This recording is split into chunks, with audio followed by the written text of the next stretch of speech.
Iranian journalist Mohammad Reza Mousavi joins me. Nice to see you, sir.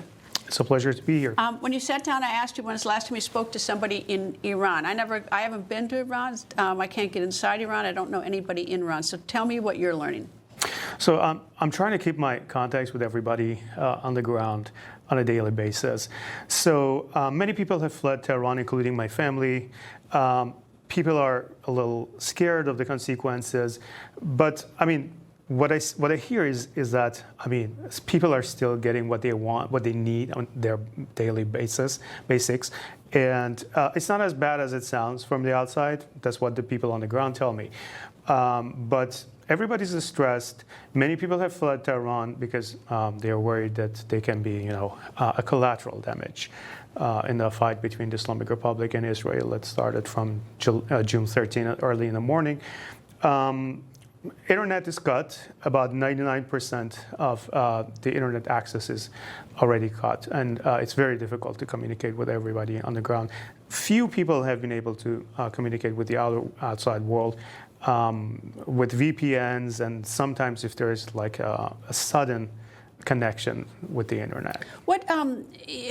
Who knows what's going to happen? I don't know what's going to happen to the Ayatollah. I realize that there's some calls for him to be killed by, at least by the Israeli defense minister. President Trump says he's not going to, eliminate him for now. I have no idea what's going to happen.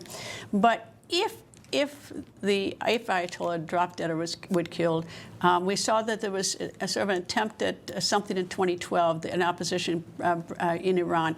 But what would you anticipate? Would the people would the Iranian civilians, would they sort of circle the wagons and find somebody else like him, or would they do something else? Well, the fact is that the political sphere inside Iran is devoid of anybody in that scale who would become the next supreme leader, except for his son, Mojtaba, who is actually considered to be the main contender for his position. It has been continuously criticized by the people inside Iran, the politicians and everybody, because, the fact that he might become the next supreme leader, because the position of the leadership inside Iran is not hereditary. So, but in case he's killed or in any kind of attack whether by Israel or the United States, I think that maybe because of the force majeure inside the country, it can be justified for him to become the next supreme leader.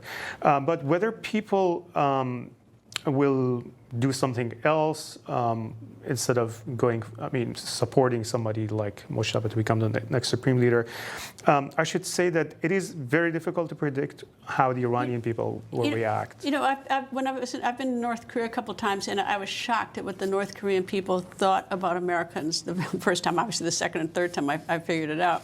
And it's because they are sealed inside North Korea, and there's only the state media. And the same thing with Russia, too. It's only the state media, so they have a very fixed view. Obviously, North Korea, they're terrified of Americans. In Iran, was there enough with the internet? Are the Iranian civilians more embracing of other values outside of the Islamic revolutionary ideas? Oh, absolutely. You have to live inside Iran to know how Iranians are receptive of the Western world, especially. Iranians love everything from the United States. I remember that back in 2015, after the nuclear negotiation was signed, some company was trying to import American cars into the country, into Iran. And then there was this move, and they banned any kind of import from the United States. Funny thing is that Iranians love American cars. Iranians are receptive of the West. You shouldn't really judge the Iranian people from the political stances of the government. And the Iranian history is such a rich history. I mean, it's a fascinating history. It's just fascinating, and I'd like to go there sometime. Anyway, thank you, sir. I hope you can. Thank you very much for. I hope you come back. It's an honor. Thank Me you. too.